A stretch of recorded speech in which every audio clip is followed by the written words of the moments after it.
New Thought Media Network.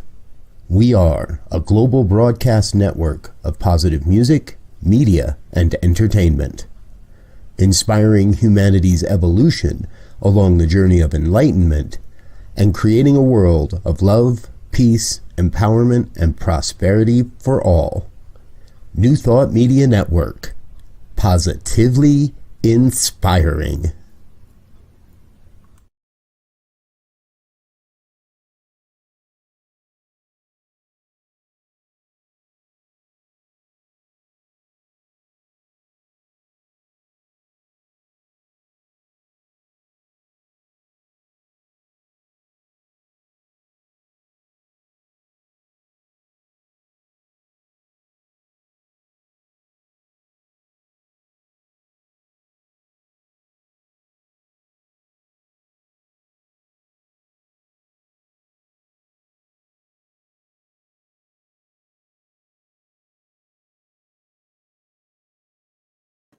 And hello again, dear ones. Rev Robert with you over here. Rev Z right here. And this is Ministers Talking Shit. Happens every Friday morning here at 7 a.m. on the Mountain Time Zone. So grateful that you are with us here today. Please do watch. Please do like, share, subscribe, chat along, drop a comment in the comment box. Even if you're watching on a replay, we'll get a chance to see that. We'd love to join, bring you into the conversation if you're joining us live here this morning. So, morning Z, how you doing on your side of town? Oh, doing well, man. A little chilly willy, you know. This temperature, they say it's not going to get above 23 today. Or 24. So, I mean, this is a day to hunker down. If you got lots to do, just get you a cup of coffee or a nice cup of tea and just hunker down and get it done. Yes. This was another one of those, I'm not sure about your neighborhood, but in our neighborhood, it was another one of those storms that just wasn't quite as, didn't live up to the hype. Yep. The media built it up to. So I didn't have to shovel anywhere near as much as I thought I would. You know, and that just a preamble, you know, and there goes some of the stories we're going to talk about today, and that the media has to be watched with two eyes, not just one. Let me just leave it at that. Yes, exactly. However, we don't want to give it all away to get started here, folks. Unfortunately, we've got to do one of those segments that breaks our heart a little. This is in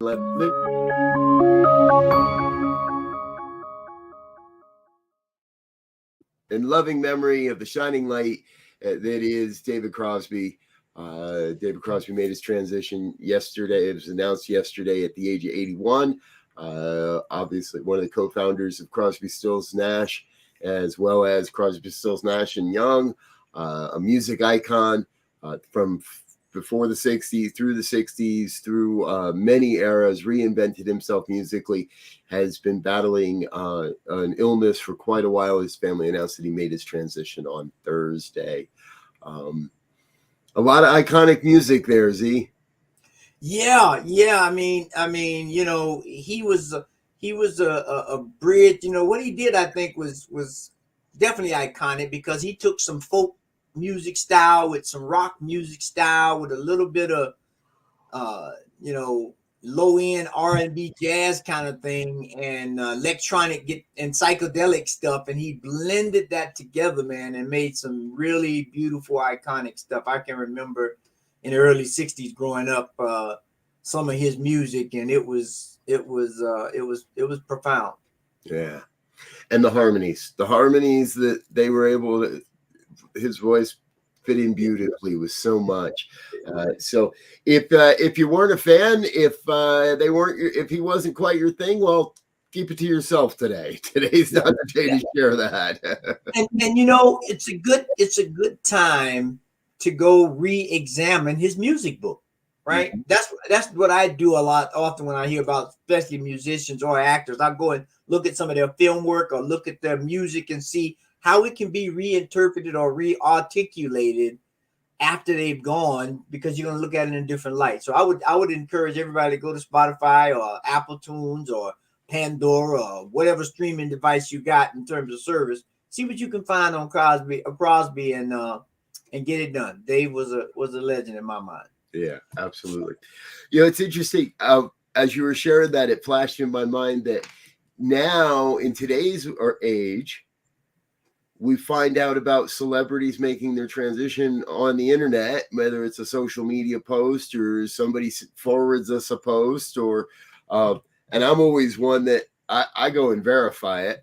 First thing I do, jump back and research and do a search and see if it's coming from more than one or two sources, if it's a good source.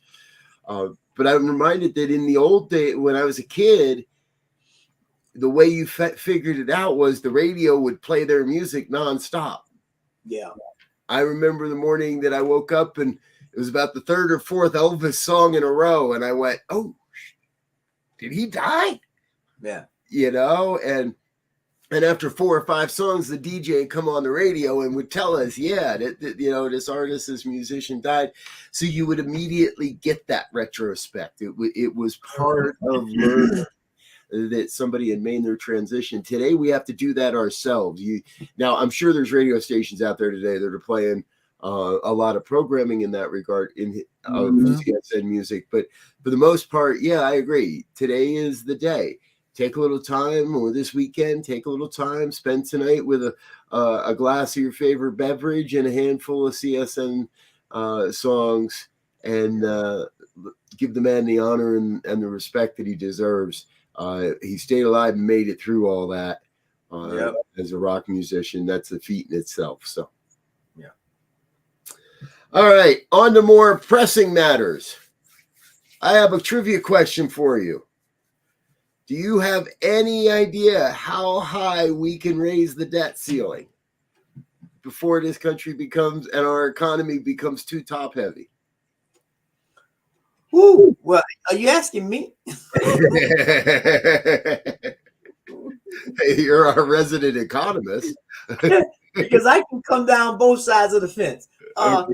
One thing about this debt ceiling, it's going to be an albatross if we can't figure it out. Number one, because it's definitely going to affect inflation and jobs. And one thing, if they don't sign it, and we've had this before, people may remember, federal workers will either be furloughed or not get paid for working if this happens. That's number one. So, the other thing is that I don't know if people realize, the money that they're talking about has already been allocated and spent almost. So it's almost like, well, you better do something, or are you really going to be in the heat? Right. But it's right now. I forget the number. It's $1 trillion something. Right, we're in debt. Mm-hmm. Mm. And yeah, we do need to get it in balance. But making a grandstand to affect everybody. See, this whole politician thing where these guys get up there, in my mind, and they lose sight of the people they're supposed to be working for. Yes, the debt ceiling is way, way, way, way too high. But we have to begin to strategically whittle away at it, not just stop everything, because they'll stop it. They'll come back and eventually they'll make a concession and they'll sign the dang on thing. Yep. And now we've created double harm, so to speak. Yeah. Current estimates are that the national debt is at about 31 trillion. That's more numbers than I care to and more zeros than I care to count in one sitting. To be straight up, like too many commas.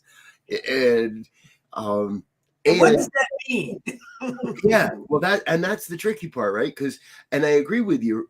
It's not like we can just say, okay, guess what? You're denied. No more credit cards for you.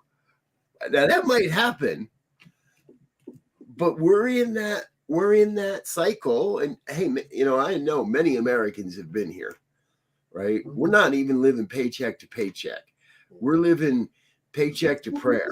We're living on the please raise my limit just enough so I can pay another month's worth of bills. And we know it's not sustainable, but what else? But we don't have a solution either at this point. There's not a lot of belt tightening we can do. As you say, People are going to be out of work. They're not going to be making money. Projects that are paid for are not going to happen if we don't find a way to work together and responsibly raise the debt and tighten our belts a little bit. It's a tricky wicket, if you will.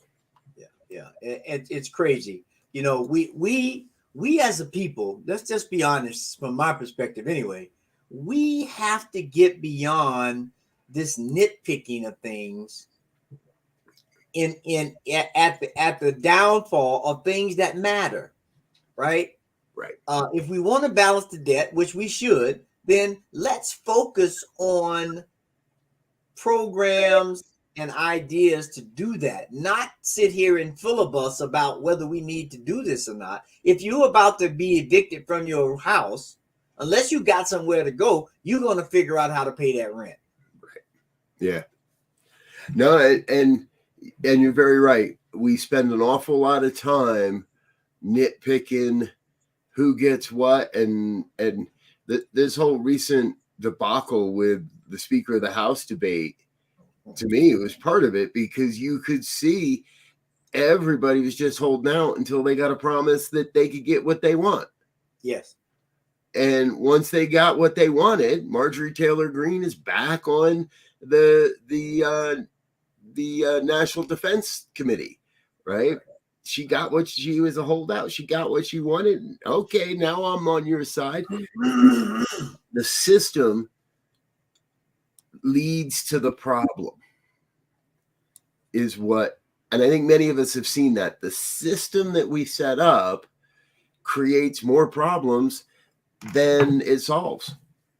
You know, and one thing I'm looking forward to, and I forget the young man's name out of Orlando, the representative, 25-year-old Gen Z guy, that's in the house right now.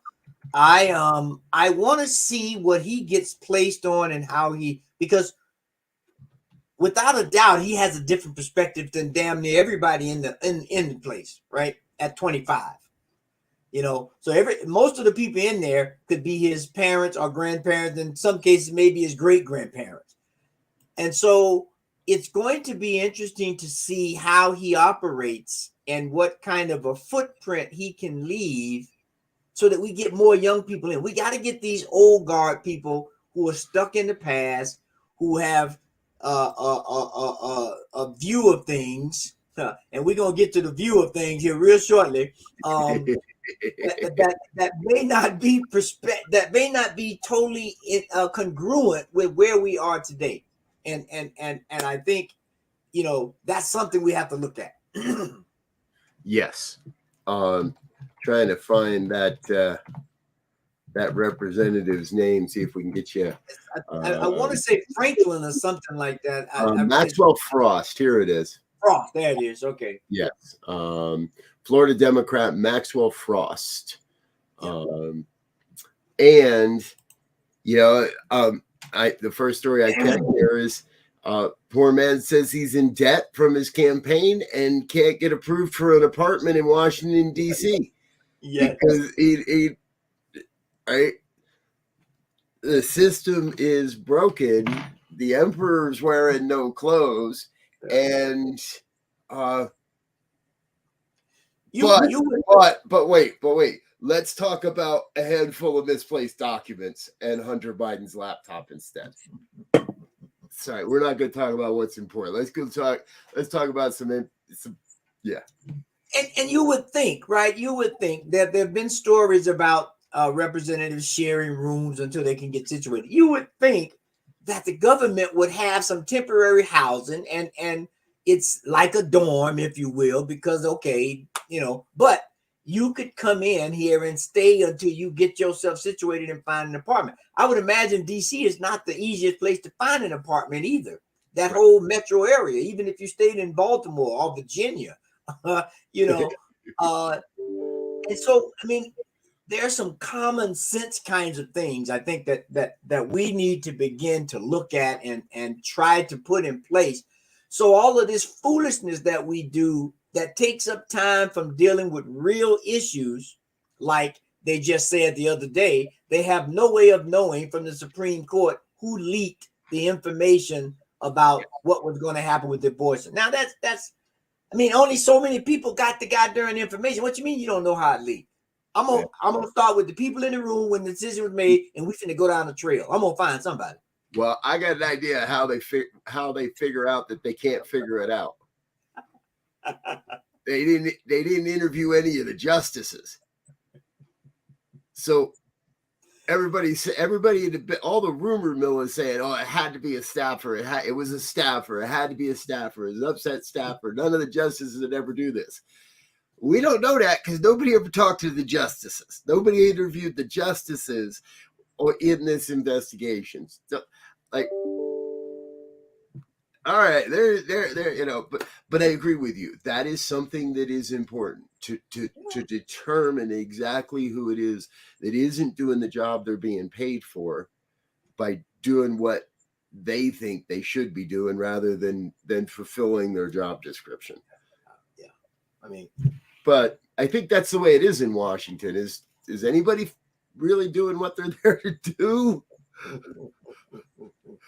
I don't know. Let me be optimistic. I hope so. I hope there's at least 2 or 3 of them in there, and I hope they spread like wildfire and start blooming all over the place, so we can start looking at some real stuff and real issues, and not this stuff that's sensational and creates fodder for social media and clickbait.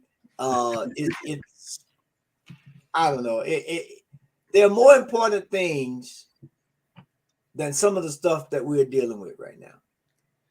Yes.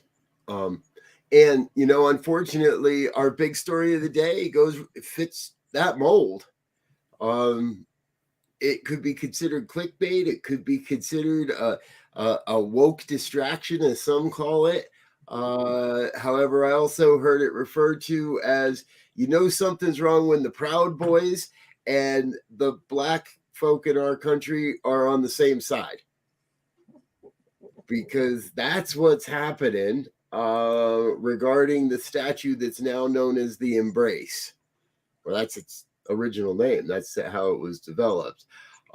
Folks, if you're not aware, this is the controversy of the week. Yes. And remember, we're not here to solve any problems. We're just here to take a look at them so we can start to figure out, well, what could be the spiritual implications of this one. So up in Boston this week, as part of the MLK celebrations, a statue was revealed.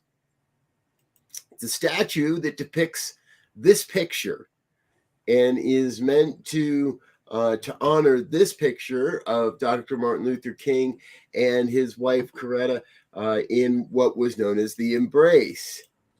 And let's start here. This is the statue, or at least one angle of it, that was unveiled up in Boston this week. However, there's becoming a lot of controversy around this statue. As a 3D statue, depending on which angle you look at it, it depicts, or people say it reminds them of various things,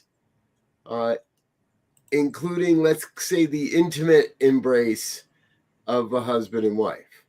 Yes.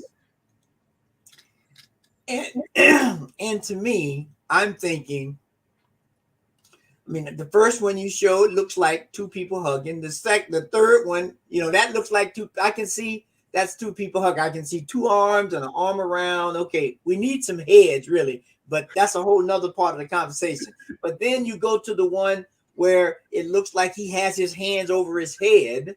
That looks like he's kneeling, you know, I got my head down, I'm doing that.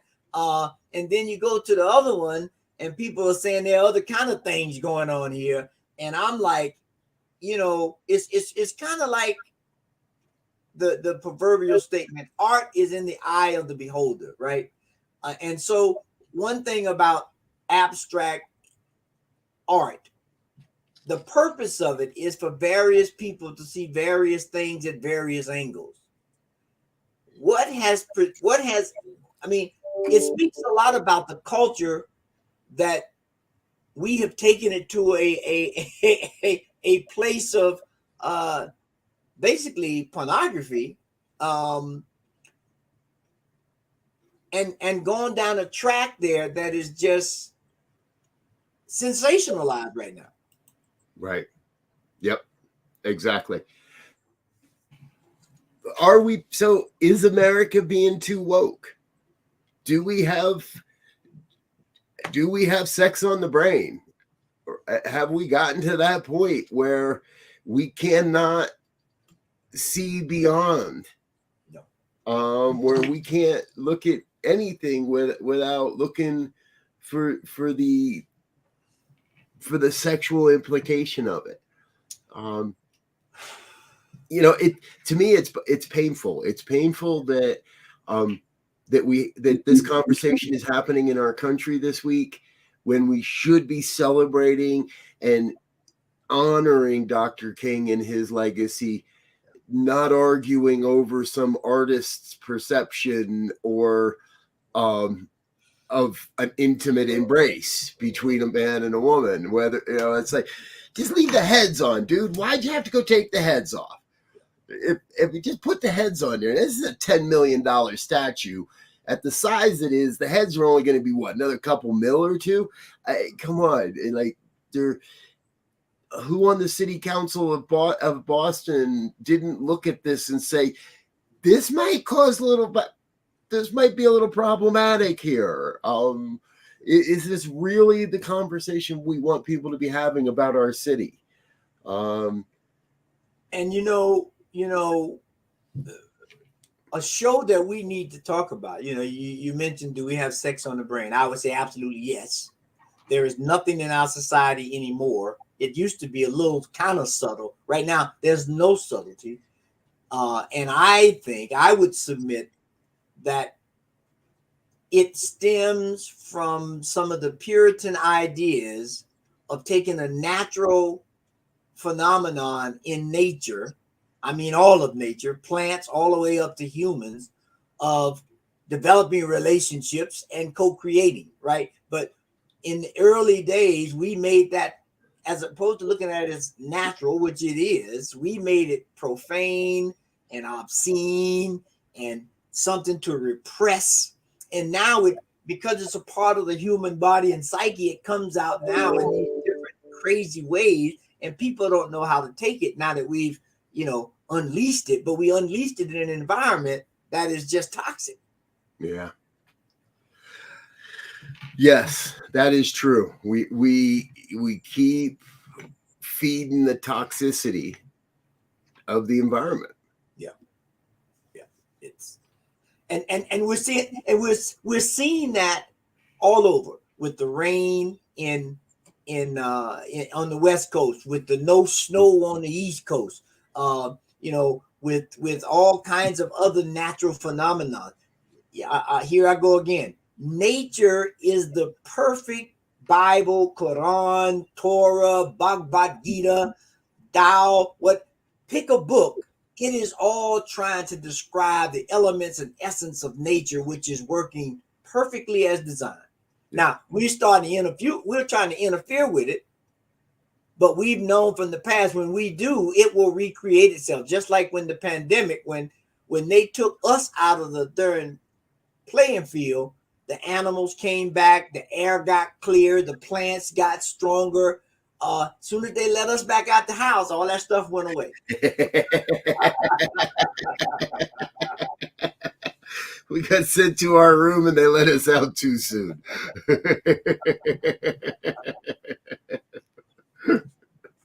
I needed that laugh. Thank you. What do you think, folks? Is this an honest depiction?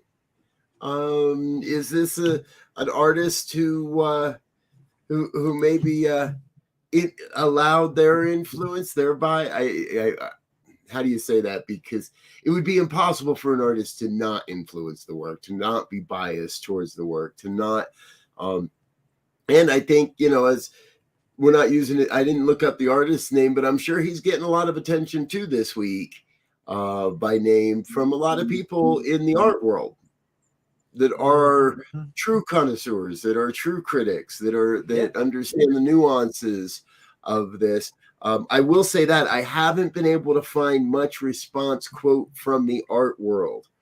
Most of the response I have found to this has been predominantly the outrage, and then the pushback against the outrage. Mm-hmm. It's not even like people are saying we like the statue. People are saying we don't like that you don't like. We don't like it that you don't like it. So I'm gonna. We're too quick. We're too quick to jump, rather than take the moment and say, okay, hold on. Let me look. And here we are again. This is a 3D piece of art. So there's a lot of various angles and ways you can look at this. If you look at it from above, it's from a drone view, which I've seen 1 or 2 pictures from a drone view, not very many. It looks even more completely different than what you see, what we're the pictures we're showing you here. So a lot of nuance, a lot of variation of what's happening here, but no question, I think we want to turn. It's another example of how easily the conversation can be turned away from the point. And one thing I love about 3D anything, which is life itself, right, is that because I've seen another image or another perspective, if you walk, because this thing is big enough for you to walk under. If you walk under it and look up, it has a whole nother variation. And so in my mind, when we look at the spiritual aspects or the spiritual lessons that can be learned from this, when we begin to approach issues, when we begin to make settlements, when we begin to try to understand the life and times of anything or anybody, we have to look at it from multiple perspectives so that we get a closer view of 360 degrees, right? Because now I'm going to be at a position with enough information to make a more intelligent decision. Now, I may not never get to 360. I may only get 280, right? Or 290. But that 290 is better than 100. And if I start making decisions off of 100 when 290 is available, I'll leave that question mark up. Exactly. Yes. Because, I mean, you and I, we've been sitting here trolling photos of this thing for what, the last hour now at this point. And there's some that look even different, look like, I think what it is it doesn't look like what we wanted it to. People wanted something that was respectful. Yes. And I think they wanted something that had legs. Poor Martin, none of his statues get legs.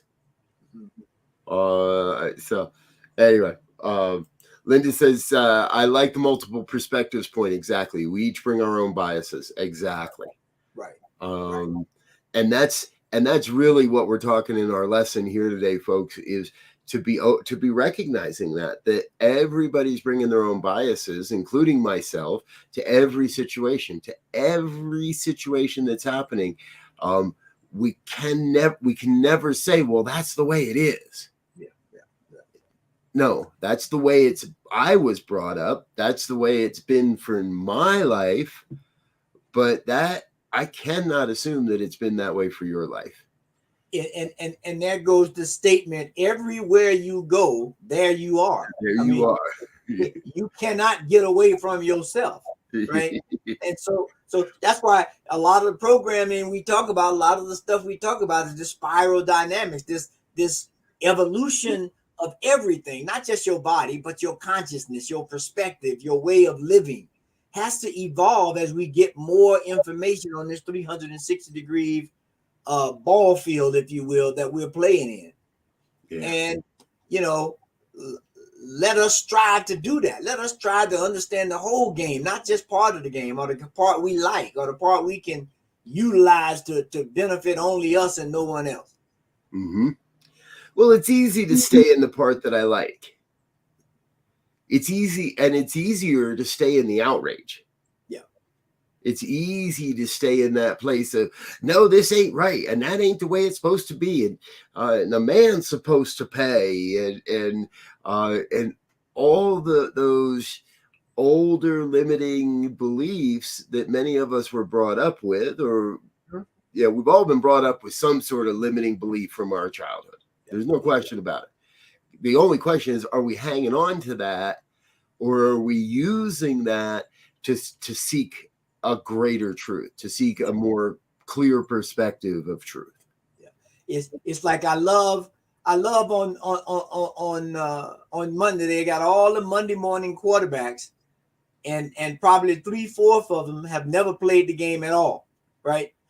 But they can get up on Monday morning and analyze and criticize and pontificate about the game, but they've never played it, right?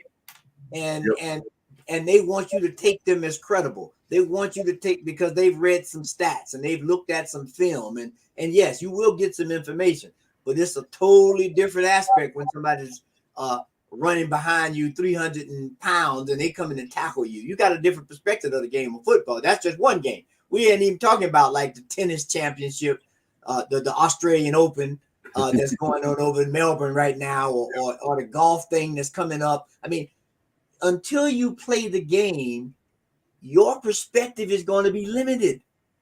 Right. And how many people are actually playing a game of life right now? Or are they just sitting in the room Monday morning quarterback? Yep. When I first heard of this, when I heard there was a debate, I didn't know there was a new statue. And I didn't, when I first heard there was controversy, I pull up a picture, and the first thing that my mind went to is, it looks more like the Bean from Chicago. Like somebody tried to, it was influenced by this idea of what the Bean is in Chicago. To me, it looked more like that than anything else. But then after a while, you see the candle or the two women facing each other, and you start to catch the nuances of the art itself, and it has to take on more than just our first impression.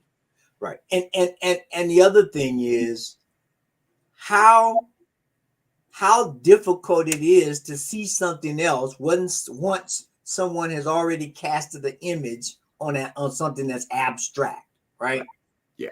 It's like those pictures that have multiple visions, like the old woman, right?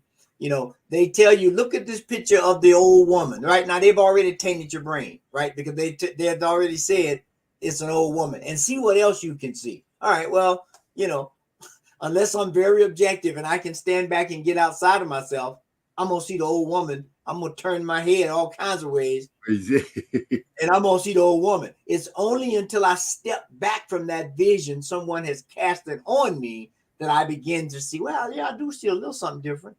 And that's only with 2 images. There's some out there with 3, 4 images in them. Imagine that, trying to deal with that. Exactly. Well, there it is, folks. Right? Don't live your life based on first impressions. Don't live your life based on the conception or the perceptions that others are casting upon you. We have to, as unique spiritual beings, be willing to look at the whole picture and recognize through intuition, through inspiration, the divine truth. Now, we might get hung up on the human truth, and there are a lot of people out there this week hung up on the human truth of all kinds of stuff we've talked about, but there's always a higher truth as well. There's always that divine truth. Z's been talking about it. It's that world that works for all. It's that truth that we come to realize that I am abundant, that I am part of a prosperous universe, and that there are no limits to the good we may experience in our lives. I think I'm ready for the weekend. Yeah. I'm ready to get a different perspective. I want to take the drone approach, right? The drone can go down. I mean, I can, That's how we want to begin to look at things from the drone approach, meaning I can take in a whole bunch of stuff here and synthesize that data and come up something that's more truly representative of the thing I'm looking at or observing than anything else. Yep. My first teacher used to call that the 30,000 foot approach, but I like the drone approach better now. We didn't have drones back then, so No. You know, or at least not private ones. We had I'm sure the military did, but we didn't. But that is huge, right? Because I can't get the whole picture if I'm just focused on one brushstroke. I can't get the whole picture if I'm just focused on whether that's an arm or something else. I can't get the whole picture if I get too focused in on what I want to be true rather than looking for what is true. Mm-hmm. Yeah. I mean, and it's quite simple. That's the thing. I read something the other day, and I'm really trying to take it to heart and analyze it. We have to get back to simplicity. Yeah. We have, when we start looking at, and I'm going to go science a little bit, when we start looking at Fibonacci codes and we start looking at these quantum entanglements, all of these things are based on one single simple thing that gets multiplied or replicated until it becomes complex. Yeah. And the way they, like being in the computer field for a long time, the first thing when I was first taking programming, and it's the same thing in mathematics, they tell you if you're looking at something and you can't quite get your head around it, break it down to its lowest terms, break it down what they're really saying to its simplicity and see how it got built up to this complex thing. Now you got a different perspective.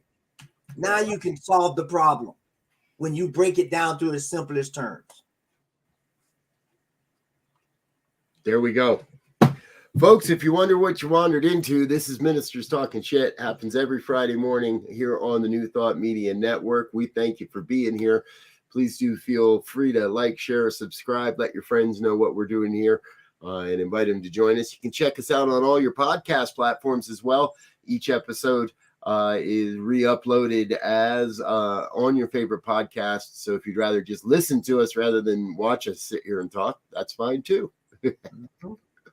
All right, Z, we got to get out of here because we got to make room for the rest of the stuff that's coming today. And I know we both got a lot going on. Jamie Lula's in town. We're going to got a concert tonight and going to be hanging out at CSL Denver on Sunday. We'll both be there. So before we get out of here, how about some final thoughts for the day? Yeah, final thoughts would be whatever you do, today, tomorrow, next week, and ideally for the rest of your life, take the 360-degree drone approach to living and simplify everything. Yeah. Yeah, I like what you were saying about break it down into its simplest parts.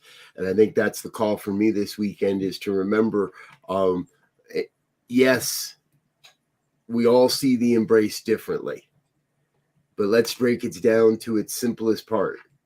It's an act of love. Yes. So embrace what you love and love what you're embracing. Yes. Oh, that almost sounded like David Crosby now. Yeah. I got to go listen right after this. Exactly. Folks, this is the New Thought Media Network. Stay with us today. We got a full day of broadcasting. Sekou Writes with Be Your Own Heroes coming up next. Morning prayers at 8:15. Morning Sip with Rev Melissa's at 8:30. 9 o'clock is the 40 Days Stress-Free. One of our newer programs in both Spanish and English. 15-minute program that starts at 9 o'clock. 10 o'clock, it's Infinite Possibilities with Lindsay Lineback, practicing infinite possibilities. 1 o'clock, Just One You, the Joy Show with Reverend Barbara Schreider-Trudell. Later this evening, the Good News at 5 o'clock. I'll be back myself with that. And the Fireside Chat with Pastor Reverend Michael Mangus is at 6. So please plan to join us for all that and more here on the New Thought Media Network. We're going to get out of here for now. Until next time, we wish you peace and richest blessings. Bye now. And thanks for listening to this week's episode of Ministers Talking. We'll be back again next week with more commentary on current affairs, world events, and any other our ministers want to talk about. And if you found value here, please share our with your friends. Until next time, peace and blessings.